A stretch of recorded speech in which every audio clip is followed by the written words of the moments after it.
안녕하세요. 구독자 여러분께 인사드리고 제 이야기를 시작해 보려고 합니다. 저에게 일어난 아주 황당하고 어이없는 일을 어떻게 재미있게 풀어낼 수 있을까 고민을 하다가 가족끼리 상의 후 이렇게 사연을 올리게 되었어요. 본격적인 이야기를 하기에 앞서 간단하게 이야기를 드리자면 저희 엄마께서 나이 70이 넘어서야 겨우 본인 명의로 된 작은 집을 하나 매매하실 수 있게 되었어요. 이 집에 얽힌 사연들도 꽤 많은데 사실 그런 세세한 이야기까지 전부 드리자면 이야기가 길어질 것 같아서 이 부분도 간단하게만 이야기를 드릴게요. 저희 아버지께서 정말 일어나서는 안 되는 불의의 사고를 당하게 되셨고 그로 인해서 꽤 많은 보상금을 받게 되었어요. 저희 가족에게는 너무나도 안타까운 일이고 이런 사고가 두 번 다시는 일어나지 않기를 바라는 마음이 상당했고요. 아무튼 엄마께서는 그 보상금으로 본인의 노후를 위해서 한평생 두 다리 뻗고 누울 수 있는 집을 매매하시게 되었는데 서울에 위치하고 있는 15평짜리 작은 아파트였어요. 엄마께서 한평생을 전세로만 사셨기 때문에 본인의 집을 매매하신 걸 기뻐해야 할지 슬퍼해야 할지 아무튼 친정엄마의 명의로 된 집이 생겼으니 저희 가족들은 기쁜 마음으로 집들이를 준비하게 되었습니다. 그저 가족들끼리 조촐하게 축하해주고 지난날의 슬픔을 모두 털어버리고자 하는 마음에서 모이게 되었는데 그날이 우리 가족이 씻을 수 없는 상처를 받는 날이 될 거라고 생각도 못했어요. 저희 엄마께서는 저와 언니에게 맛있는 음식을 먹이고 싶다고 하루 전날부터 잔뜩 작을 봐오셔서 음식들을 준비해 주셨어요. 평소에 저희 자매가 좋아하는 음식들로 잔뜩 차려지고 작지만 포근한 친정엄마의 온기가 느껴지는 이 집은 저희 자매와 형부 남편의 마음을 가득 채워주었습니다. 그런데 저희가 상상하지도 못했던 불청객이 저희 엄마 집에 찾아오게 되는데 현관문 벨소리가 요란스럽게 울리고 더 이상 우유 손님이 없는데 대체 누가 찾아온 건지 궁금한 마음에 현관문을 열었더니 아니 저희 시부모님이 떡하니 계신 것 아니겠어요? 도대체 집들이를 한다고 초대조차 한 적이 없는데 아이 어떻게 친정엄마의 집까지 시부모님 두 분이 모두 방문을 하신 것인지 의아한 마음이 들었어요. 물론 평소에 남편이 워낙 시어머니와 살갑게 지내고 시시콜콜한 이야기를 전부 나누는 사이여서 집들이를 한다는 이야기를 흘렸을 수도 있다고 생각하기는 했어요.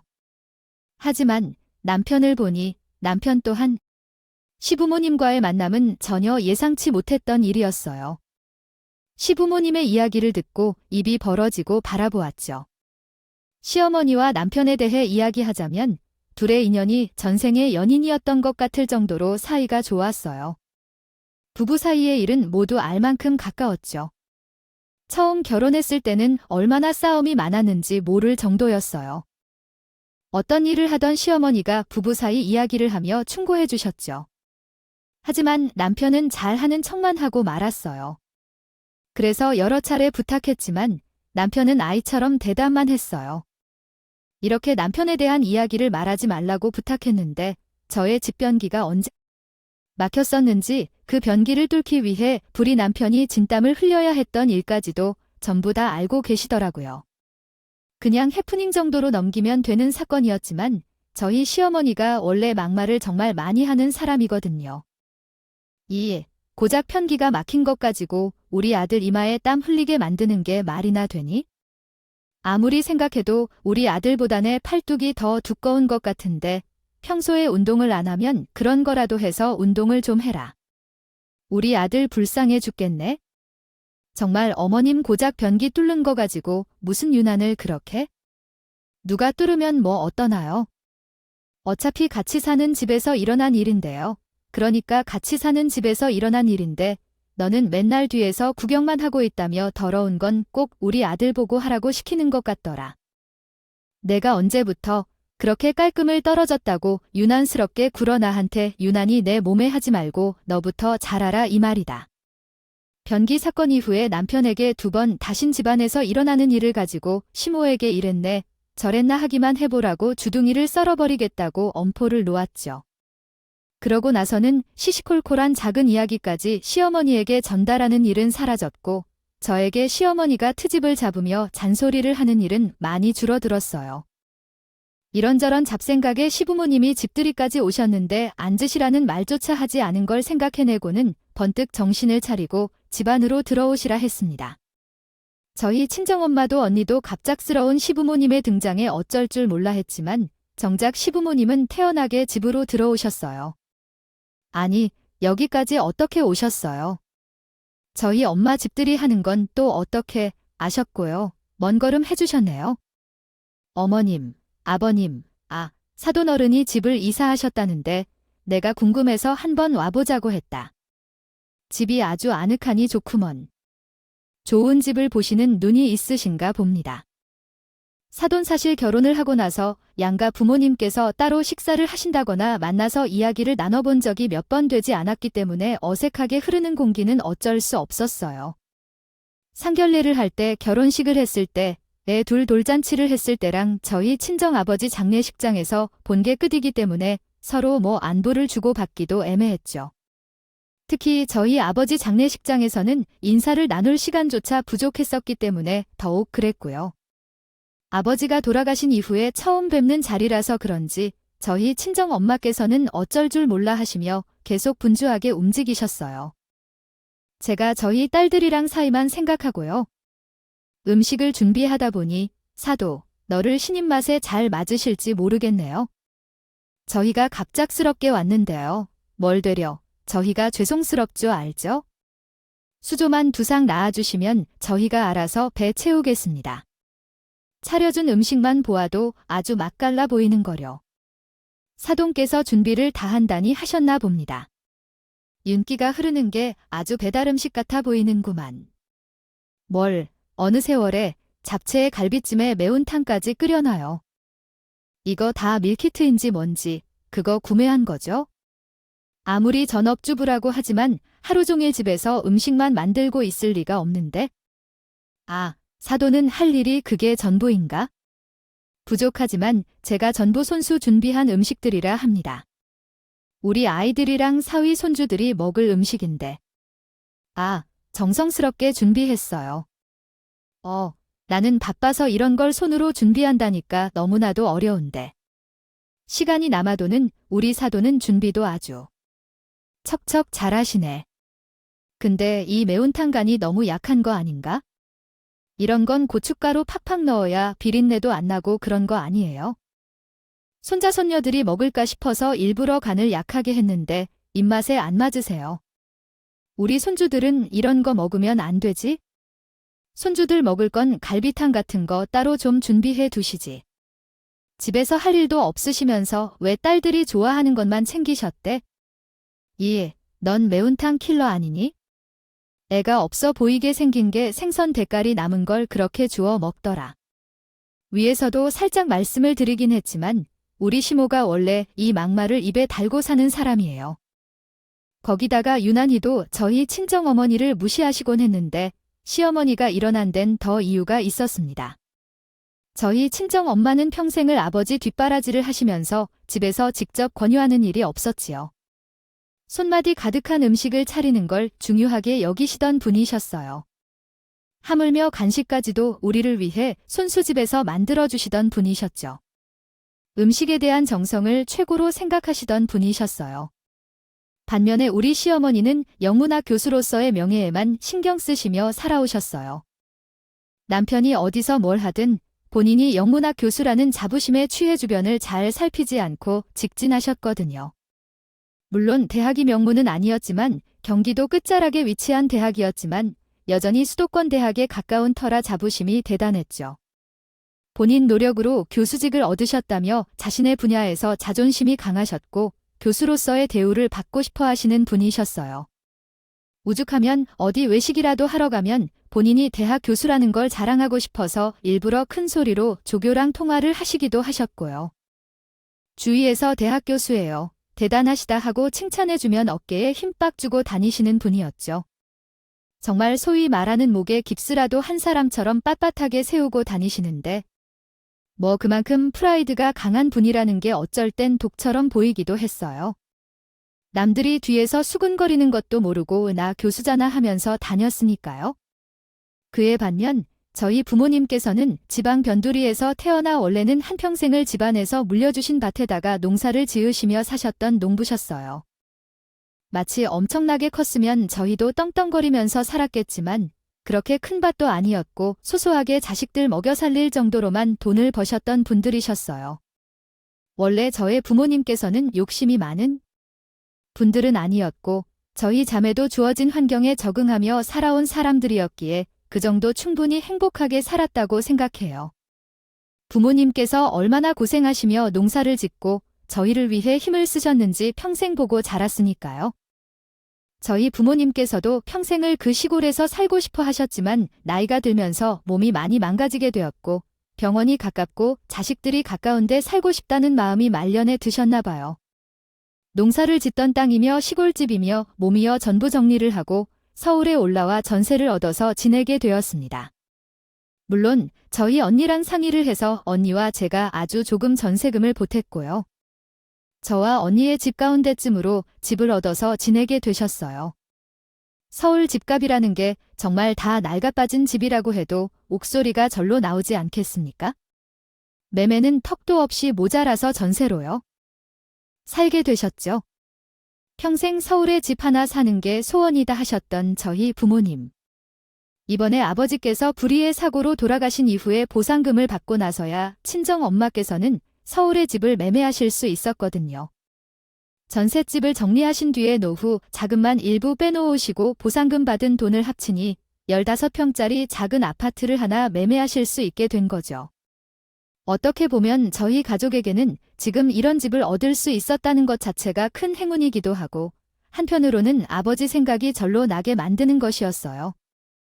그런데 우리 시어머니가 집을 한 바퀴 쓱 둘러보더니 비웃음을 가득 머금고 비아냥거리더라고요. 집이 진짜 작다. 이런 코딱지만한 집에서 어떻게 살 수가 있지? 집안을 둘러보는데 1분도 안 걸리겠어. 이런 집도 서울에 있는 집이라고 비싸겠지. 아니, 근데 사돈은 왜 서울에 살고 싶어 하는 거예요? 서울 다들 서울 오면 출산한다고 해서 사돈도 출세 한번 해보려고요. 딸들이 전부 서울에 있으니 말년에 딸들이 가까운 곳에서 살고 싶어서 이리로 이사를 오게 되었죠. 뭐 별다른 이유가 있겠나요? 우리 딸들에게 도움도 주고 저음 사돈이 무슨 도움을 줄 수 있다고 그냥 피해만 끼치지 말고 가만히 있으면 되지 저런 말이에요. 나 같은 사회적으로 지위가 있는 사람이나 사는 거예요. 나 봐봐요. 영문과 큐스잖아요. 나 같은 사람이나 서울에 사는 거지? 사돈처럼 평생 농사짓고 밥이나 했던 사람은 그냥 치방에 사는 게 딱이지. 어머님, 저희 친정엄마가 어렵게 사신 집인데 사회적 위치랑 집이랑 무슨 상관이 있다고 그렇게 말씀을 하셔요? 이에 집에서 평생 밥이나 하고 띵가띵가 놀던 사람이 서울에 사는 것이 꼭 필요한 이유가 있을까요? 사실 서울에서 집을 사면 다른 이가 서울에서 나가야 할지도 몰라요. 요즘 젊은 사람들은 영혼까지 끌어모아 서울에 집을 사는데 나도 그 영향을 받아 서울에 사겠다고 생각했었나 봅니다. 이제 이야기는 마치고 식사를 하자고요. 음식이 다 식었어요. 제 취향과 맞지 않아 못 먹을 것 같아요. 영문학과를 전공하다 보니 양식이나 고급진 음식을 자주 먹는 습관이 생겼어요. 사실 15평짜리 집에 사는 사돈이 서울에 살 필요가 있을까요? 친구들에게 자랑하게 돼 부끄러울 것 같아요. 그냥 개나 소나 서울에 사는 사람처럼 동네방네 자랑하면 안 돼요. 안달이 나는 것 같아서 친정엄마를 공격하고 언니와 나는 맞서 싸우는 중입니다. 쥐어주더라고요. 친정엄마와 언니는 제가 혹시라도 시어머니에게 시집살이를 당할까봐 아무 소리도 못하고 눈치를 보고 계셨고 저는 친정엄마가 속상해 하실까봐 아무 말도 못했죠. 이럴 때 남편 놈이 나서줘야 하는데 무슨 뱃속에 거지라도 들은 건지 처먹느라 바빠서 아무것도 들리지 않은 사람처럼 굴더라고요. 오죽하면 저희 아들 딸들이 분위기가 이상한 걸 눈치채고는 젓가락을 내려놓고 멀뚱멀뚱히 앉아있더라니까요. 거기다가 뻔히 집들이인 거 알고 하시면서도 시어머니 손에는 아무것도 들린 게 없는 거예요. 영문학과 교수라고 자기 교양 넘치는 사람이라고 의수될 땐 언제고 빈손으로 사돈댁 집들이 해온 게 이게 교양 있는 행동입니까? 초대받지도 않은 손님인데 선물이라도 준비해와야 하는 거 아니냐고요. 도대체 여기는 왜 찾아온 건지 저희 친정엄마를 비아냥거릴 마음으로요. 찾아온 건지 더욱이 짜증이 나서 견딜 수가 없었어요. 시어머니가 빈손으로 찾아와 트집이나 잡고 있으니 저도 식구들에게 면이 도통 서질 않고 쥐구멍이라도 숨고 싶은 심정이 가득했습니다. 거기다가 다짜고짜 이런 무례한 짓을 하는 게 처음도 아니고 그 몇 번 없는 만남에 매번 이런 식으로 행동을 했으니 제 속이 문드러지기 일보 직전이었어요. 자기가 영문학과 교수면 교수인 거지 평생 농사짓는 우리 아빠를 위해 따뜻한 밥을 몇 끼 차려준 우리 엄마를 왜 무시하는 건지 이해가 가질 않았어요. 서로 각자의 자리에서 자기가 할 수 있는 최선의 일을 다하면 되는 건 아닌 건지. 거기다가 제가 이건 아주 나중에 알게 된 사실인데 저희 친정엄마께서 아버지와 함께 서울에 올라와 생활을 막 시작하셨을 때 있었던 일이에요. 저와 남편이 맞벌이 부부였기에 아이들을 어린이집과 유치원에 보내고 있을 때였는데 둘째네 어린이집에 아주 난폭한 친구가 하나 있었어요. 매번 저희 아이를 괴롭혀서 얼굴에 상처가 난다던가 다쳐서 들어오는 날이 즐비했고 저희 둘째가 어린이집에 가는 걸 거부하는 일까지 생겼어요. 이를 어찌해야 할지 고민하다가 다른 어린이집으로 옮기자니 대기번호 때문에 당장 어떻게 할 수 없는 상황에 저희 엄마께서 아이들을 돌봐주시겠다고 했어요. 저희 부부에게는 친정엄마의 도움이 정말 구원의 손길이었고 너무나도 감사한 일이었죠. 그런데 저희 시어머니가 이 이야기를 남편에게 전해 들리자 강의가 없는 날이면 저희 부부에게 말도 없이 집으로 찾아와서 저희 친정엄마에게 막말을 한다는 겁니다. 저는 친정엄마께 자세한 내용까지는 전해 들리지 못해서 얼마나 심한 무시였는지는 모르겠지만 저희 아들, 딸들이 몇 마디 해주는 말만 들어도 심각하더라고요. 평생 농사만 짓던 사람이 애 교육에 대해 뭘 안다고 나서서 애를 봐주겠냐고 하나 애한테는 아무리나 먹이는 거 아니냐 하는 말들이요. 오죽하면 저희 아이들한테 혹시 외할머니가 농사 짓는 법 알려주는 건 아니지 하면서 깔깔거리고 웃었다는 겁니다. 점심을 챙겨줄 때도 애들이 햄 반찬을 하도 찾아서 친정엄마께서 햄을 구워주니까 이런 거 먹으면 비만 생기는 거라면서 핀잔을 줬대요. 자기는 손 하나 까딱 안 하고 우리 엄마를 시키면서 갑질했다고 하는데 제가 얼마나 속이 상하던지 저희 첫째 아이가 저한테 와서 엄마, 햄 먹으면 머리가 나빠져서 평생 농사만 짓고 살아야 돼 하고 물어보는데 겉으로는 티 안 냈지만 속으로는 진짜 부글부글 끓었어요. 아니, 애들이 오죽하면 저한테 외할머니가 불쌍하다고 맨날 친할머니가 와서 외할머니 괴롭힌다고 말을 해줘서야 알았어요. 그 사실을 알고 제가 도저히 참을 수가 없어서 시어머니에게 전화를 걸어서 아주 난장을 피운 일도 있었어요. 어머님, 저희 친정엄마께서 힘드신 와중에도 저희 아이들 걱정돼서 돌봐주고 계신 건데 어떻게 고맙다는 인사는 못할 망정 매번 찾아와서 잔소리를 하세요. 저희 친정엄마가 그렇게 우습고 만만하세요? 농사 짓는 게 부끄러운 일도 아닌데 왜 그러시냐고요? 나는 지금 나한테 전화해서 따지는 거니?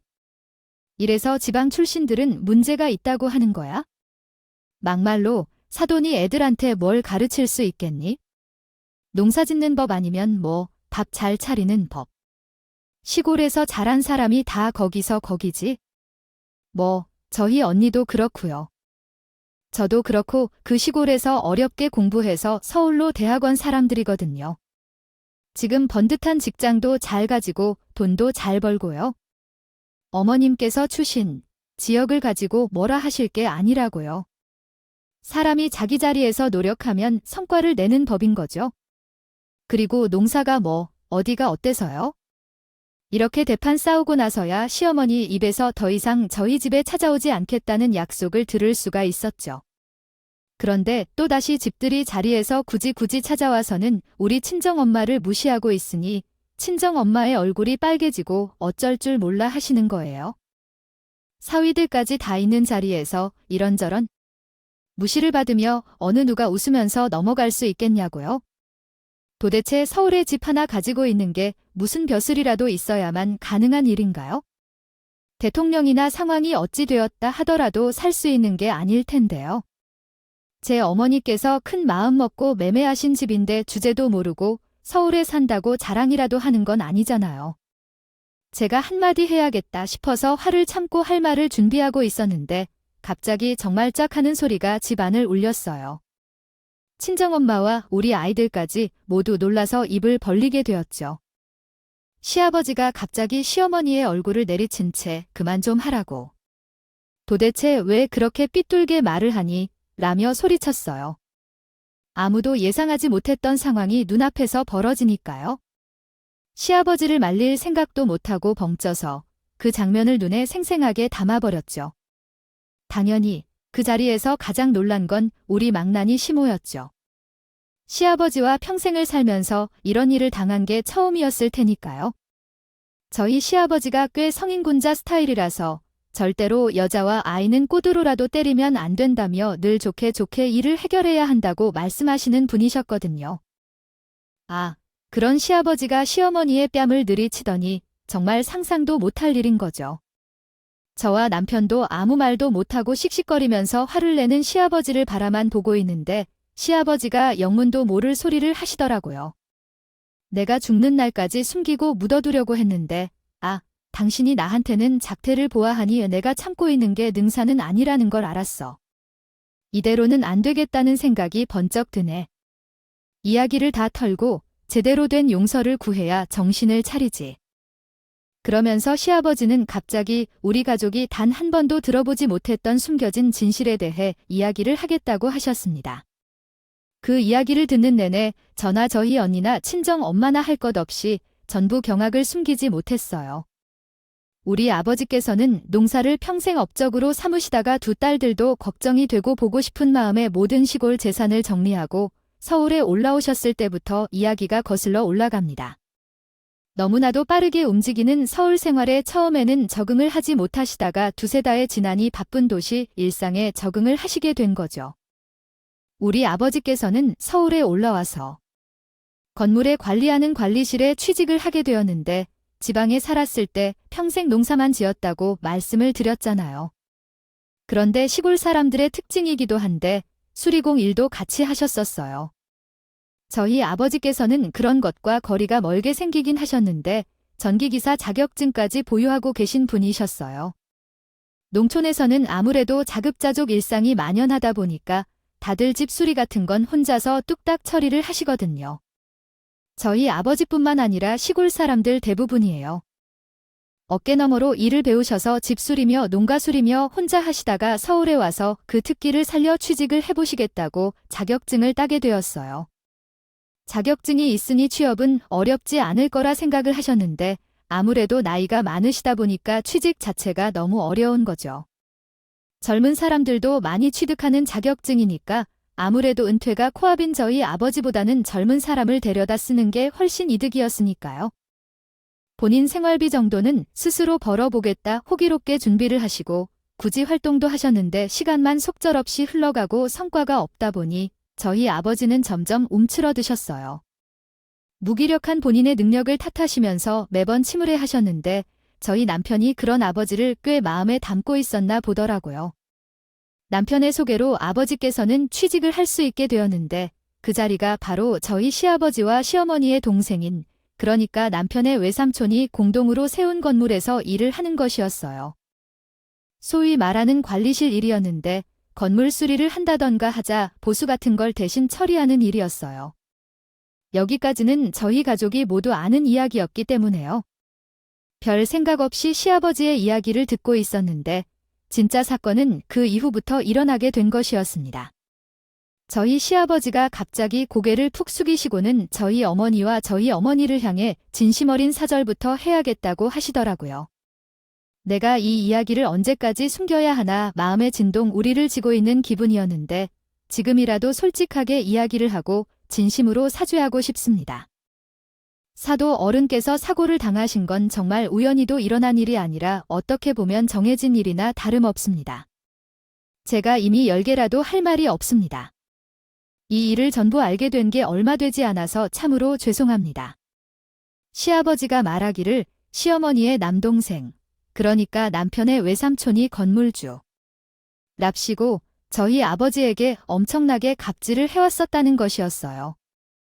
저희 가족들은 전부 처음 듣는 이야기에 아무런 말도 뱉지 못하고 그냥 조용히 숨만 쉬며 시아버지의 이야기를 들어야만 했어요. 남편의 외삼촌은 저희 아버지에게 인격 모독은 물론이고 아버지께서 처리할 수 없는 일까지 갑질을 해대며 시켰다고 하더라고요.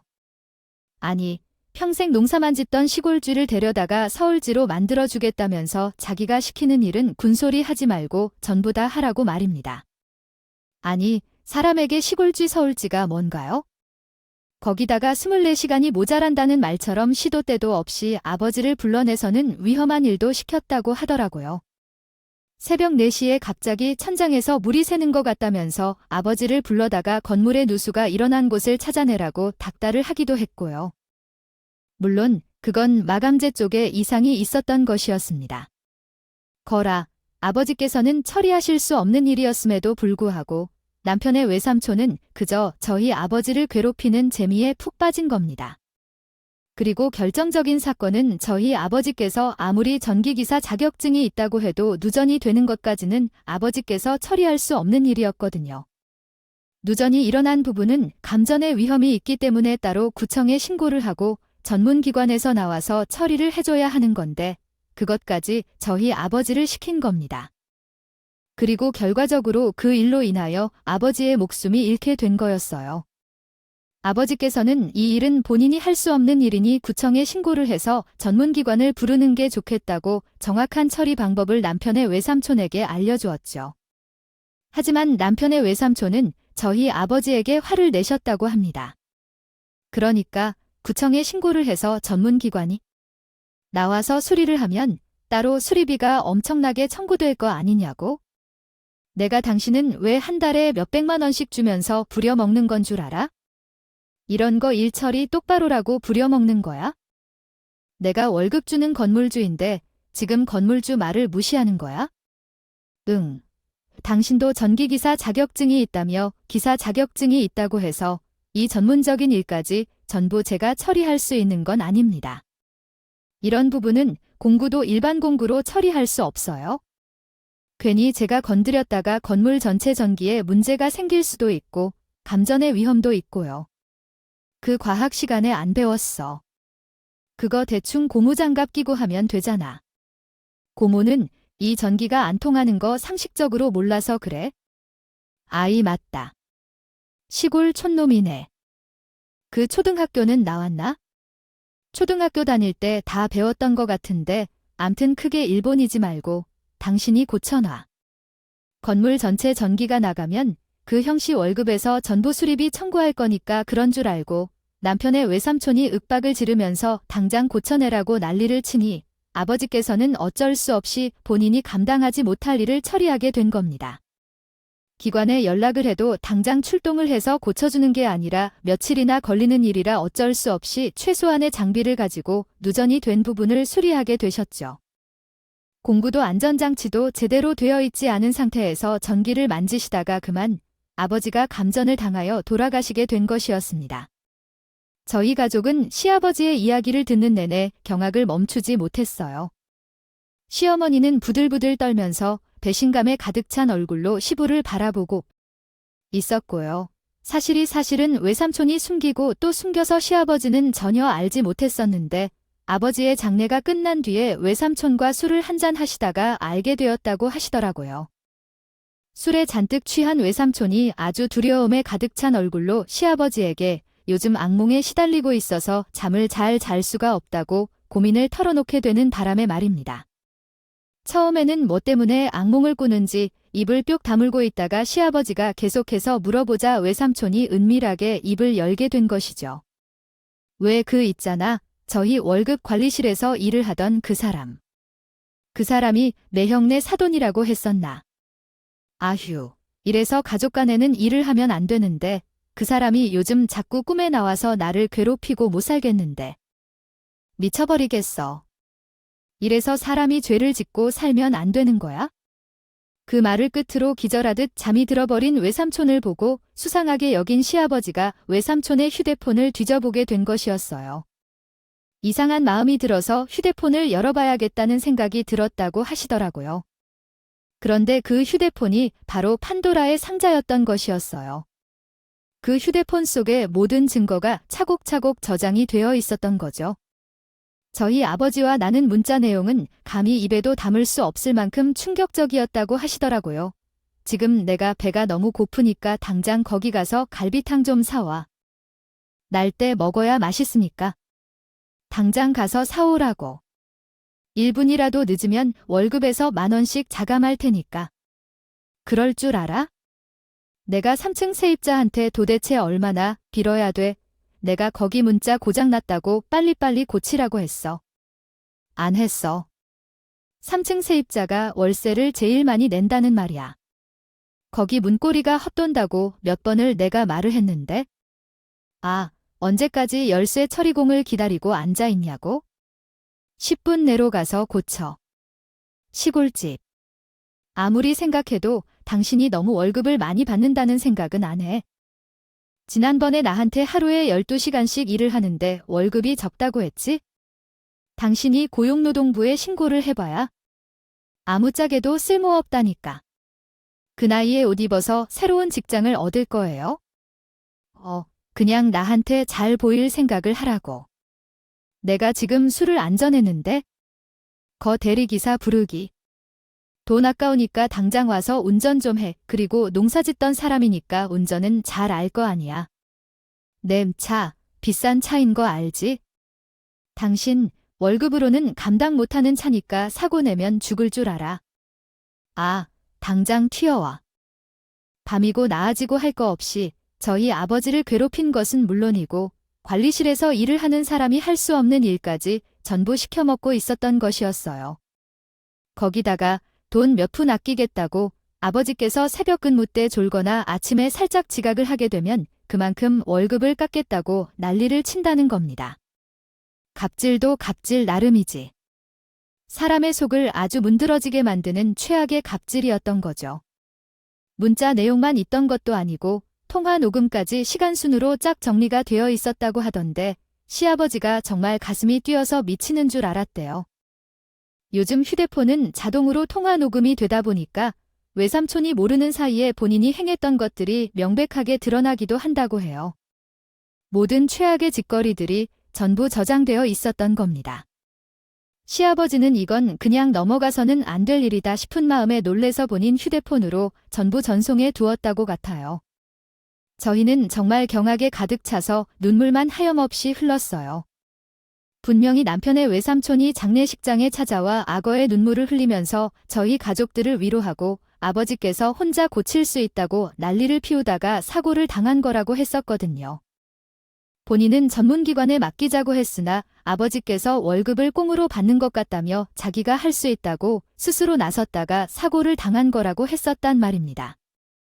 저희는 오죽하면 외삼촌에게 건물에서 그런 사고가 일어나게 되어 오히려 미안한 마음이 든다고까지 했는데 실상은 그 모든 것이 거짓말이었고 외삼촌의 질 나쁜 갑질로 인해서 저희 아버지께서 무리하게 수리를 하다가 감전이 된 것이었죠. 저희에게 위로금이라며 보상금을 전해주었을 때도 왜 이렇게 큰 돈을 주시나 했었는데 그게 전부 이유가 있었던 것이었어요. 그런데 여기서 더 충격적인 사실은 이 보상을 받았을 때 시어머니가 시아버지와 외삼촌에게 엄청나게 난리를 쳤었다는 것이에요. 왜 그 보상을 우리가 해줘야 하는 거냐면서 본인이 무리하게 일을 처리하다가 사고가 난 건데 보험으로 처리를 하라고 말입니다. 본인들의 재산을 탐내는 며느리네 가족이라고 뻔뻔하다면서 보상금을 받은 저희를 욕하고 멸시하기까지 했다는 거예요. 시아버지는 그래도 꾹 참고 모른 척하려고 했는데 시어머니가 계속해서 돈 아깝다는 식으로 이야기를 하고 저희 집안을 거지 취급하니 참을 수가 없었던 것이었어요. 결국에는 이날 집들이 때 아나무인으로 구는 시어머니를 견디지 못한 시아버지가 시어머니와 우리 가족에게 양심 고백을 하게 되었고 모든 증거를 보여주면서 갑질을 한 외삼촌에 비난하게 된 겁니다. 시어머니는 모든 증거가 시아버지 손에 있다는 것을 알고는 어쩔 줄 몰라 하며 발만 동동 굴렸어요. 시아버지는 더 이상 못 참겠다면서 경찰에게 이야기를 해야겠다며 이 증거들을 전부 제출하겠다고 했더니 시어머니가 절대 안 된다고 매달렸어요. 자기 동생이 옥에 가면 동생네 가족은 어떻게 하냐, 시아버지만 모른 척을 하면 아무도 모를 일이라고 한 번만 눈 감아 달라고 애원을 하는 겁니다. 왼수 같은 놈이지만 아무리 그래도 내 동생인데 어떻게 내가 내 동생을 고발하라고 할 수 있겠어. 이 정도면 사회적으로도 매장이야. 동생네 가족들은 어떻게 해야 하는지 내가 대학생부터 걱정돼 교수님이 저한테까지 영향을 끼치시면 제가 어떻게 살아야 할지 모르겠어요. 저와 교수님은 그동안 함께 지낸 시간도 있었는데 그렇게 매정하게 대해선 안 되는데요. 게다가 그런 얘기는 왜 여기서 하는 거죠?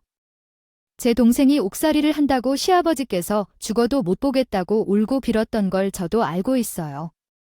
시아버지는 마음의 갈등으로 신고를 미루고 미안하다고 했었고 결국 그런 시아버지가 더는 안 되겠다 싶었던 거죠. 하지만 그 이야기를 하면서 시아버지는 자신이 잘못한 거라며 더 빨리 경찰에 신고했어야 했다고 하면서 눈물을 흘리셨어요. 우리 가족들은 모두 당황하고 분노하며 어이가 없어 했고 어떻게 말을 해야 할지 몰라서 그냥 한숨과 헛기침만 나오더군요. 눈물이 번복된 우리 어머니가 정말 화가 나서 그냥 넘어가선 안 된다고 말씀하셨어요. 일이라고 당장 경찰에 신고를 하겠다고 이러셨어요. 그러니까 갑자기 시아버지를 표독스럽게 노려보고 있던 시어머니가 뺨이 퉁퉁 부어서는 언니의 다리를 붙잡고 매달리더라고요. 절대요. 안 돼요. 사돈 전혀 내가 이렇게 빌게? 나 명망 있는 영문과 교수야. 내가 자존심 다 버리고 이렇게 빌게요. 그러니까 한 번만 봐줘. 남은 가족들을 생각해서라도 이러면 안 돼. 우리 동생 옥살이 하면 남은 가족들은 어떻게 하란 말이야. 끝까지 본인 자존심과 본인 가족만 생각하는 시어머니를 용서하기 어려웠어요. 언니가 죽어도 신고를 하겠다고 하자 저희 엄마를 붙잡고 울면서 이야기를 하더라고요. 내가 그동안 사돈어른이 없는 살림에도 늘 웃음이 끊이지 않는 걸 보고 질투를 했었나 봐요.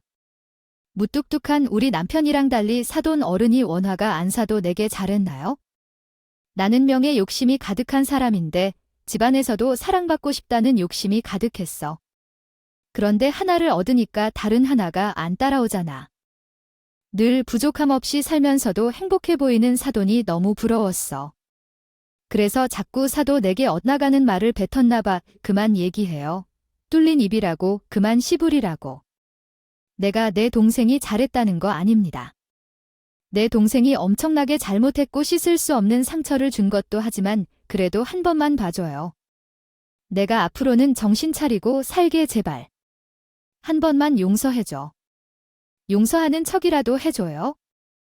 시어머니가 자존심 싹 다 버리고 빌자. 저희 친정엄마께서는 오늘은 더 이상 이야기를 하고 싶지 않다고 식음으로 집에서 쫓아냈습니다. 일주일이라는 긴 시간이 흐른 동안 친정엄마께서는 이렇다 저렇다 할 이야기를 꺼내지 않으시다가 저와 언니를 불러놓고 말씀하셨어요. 내가 용서까지는 하지 못하더라도 신고는 하지 말자 싶다. 이게 맞는지 아닌지 나도 헷갈리지만 신고는 안 하는 게 좋겠다 싶어. 엄마, 사람이 죄를 저질렀으면 죄값을 받아야지. 어떻게 신고를 하지 말자고 할 수가 있어요? 우리 아빠 억울해서 어떡해. 신고하고 벌을 준다고 해서 죽은 아빠가 살아오는 것도 아니지 않니?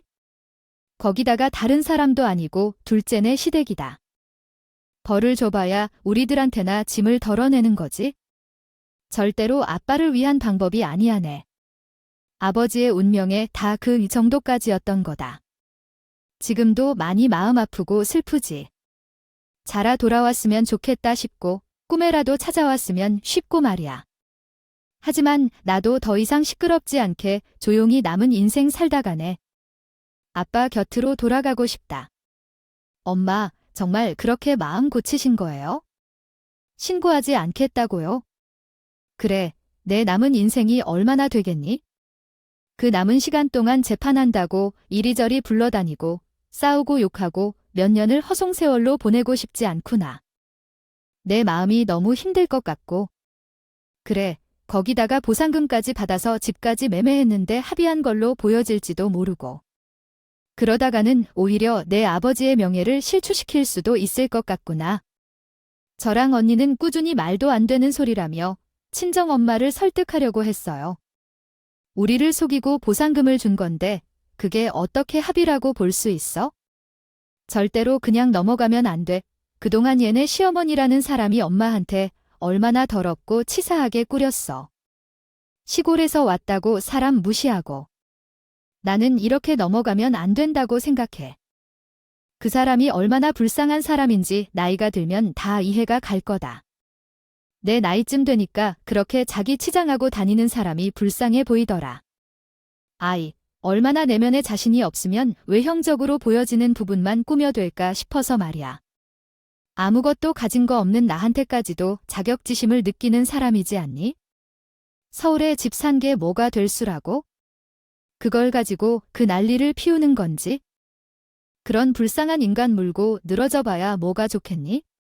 친정 엄마의 이야기를 듣는데 한편으로는 엄마의 말이 이해가 가고 공감이 가면서도 마음 한구석에 박혀있는 아버지에 대한 미련이 저희를 힘들게 했어요. 하지만 저희 자매를 꾸준히 설득하셨고 결국에 가장 중요한 것은 저희 자매의 의견이 아니라 엄마의 의견이라는 걸 깨닫게 되었습니다. 그 결과로 우리도 한풀 꺾였습니다. 당연히 남들이 보았을 때는 이해하기 어려울지도 모르겠지만 엄마의 고민이 얼마나 깊었고 결론을 내리기까지 얼마나 어려웠을지를 생각하면 우리도 우리의 고집대로만 일 처리해선 안 된다는 생각이 들었습니다. 또한 오랜 판결 과정으로 인해 스트레스를 받아 건강이 악화되는 것이 더 최악의 상황이 아니겠습니까? 암 발생의 가장 큰 원인이 스트레스라고도 하잖아요. 우리 가족들의 마음이 상처받는 걸 피하려고 우리는 사사로운 복수를 할 욕정을 버리기로 했습니다.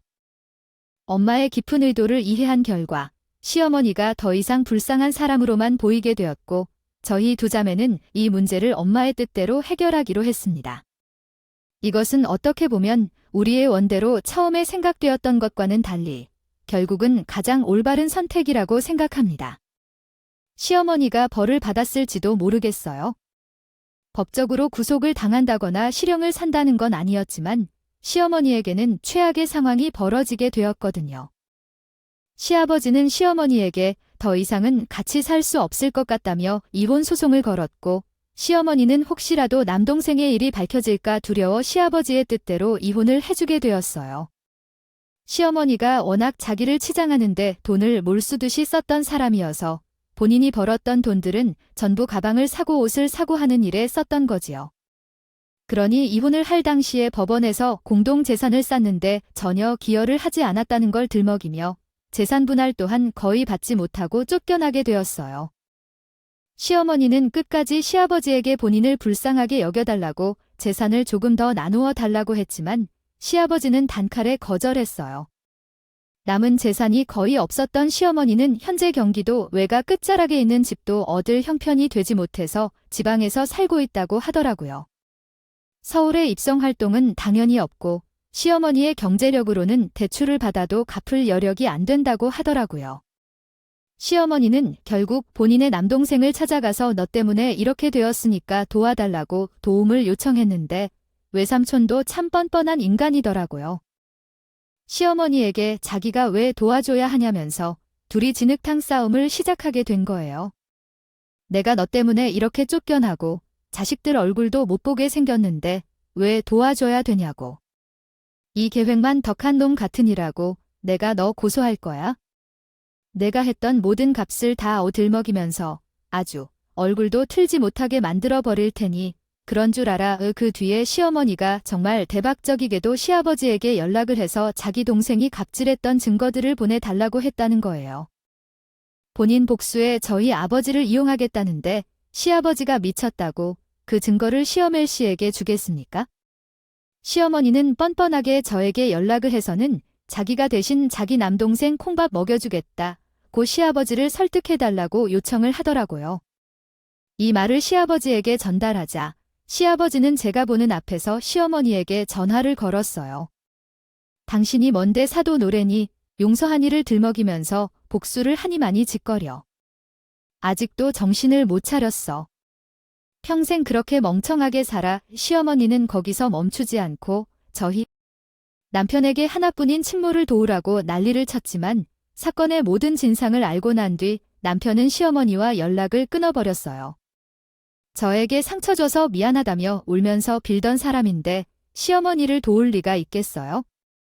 남편이랑은 죽고 못 사는 사이처럼 지냈었는데 남편까지 시어머니를 외면하고 나니까 시어머니는 진짜 완전히 텅 빈 수레가 되었지요.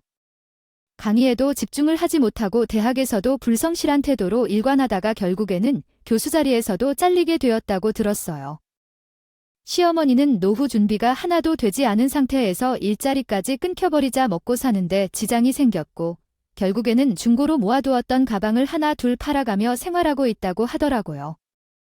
이제 그 가방도 몇 개 남지 않았다고 우는 소리로 남편에게 음성 메시지를 남겼다고 하던데 남편은 가차없이 삭제를 해버리더군요. 시아버지는 외삼촌과 공동 명의로 가지고 있던 건물 또한 소송을 통해서 본인 명의로 가지고 오게 되었습니다. 알고 보니 외삼촌과 건물을 사입할 때 투자금액 비율 자체가 달랐지만 그동안 수익 배분은 공평하게 나누고 있었다더라고요. 투자금액에 비례하지 않았기 때문에 그동안의 수익이면 충분히 투자금액을 회수하고 남았을 거 아니냐면서 나가라고 소송장을 보냈었어요. 외삼촌은 본인이 지은 죄가 있으니 찍소리도 못하고 건물 명의를 시부에게 반납하게 되었고요. 그 후 시모한테 그랬대요. 누나 때문에 자기 노후를 완전히 망쳐버렸다고 2차전 싸움이 벌어지게 되었다고 하더라고요. 다들 이제는 연락해봐야 욕설만 안 묻거나 연락도 끊어버리고 살지 않는다고 들었습니다. 구독자 여러분, 저는 이 사건을 통해서 사람이 얼마나 못되게 굴 수 있는지 또 그렇게 다른 사람에게 상처를 주면 부메랑이 되어 본인에게 돌아올 수 있다는 것을 배웠어요. 자업자득이라는 말이 이번 사건에 딱 어울리는 말이 아닐까 싶네요. 저는 여전히 저희 가족을 알뜰하게 살피면서 지내고 있고 저희 남편 또한 친정엄마께 더할 나위 없이 좋은 사이로 지내고 있어요. 친정엄마의 넓은 아량으로 모든 것을 용서했기에 가능한 일이지 않았나 싶습니다. 시아버지는 여전히 저희 가족에게 미안한 마음을 안고 살고 계시고 나중에 건물을 상속할 때 시누이보다 좀 더 준다고 하더라고요. 정말 말도 안 되는 일이 저희 가족에게 벌어졌지만 모든 걸 다 털고 다시 화합할 수 있는 분위기가 되어서 다행이다 싶어요.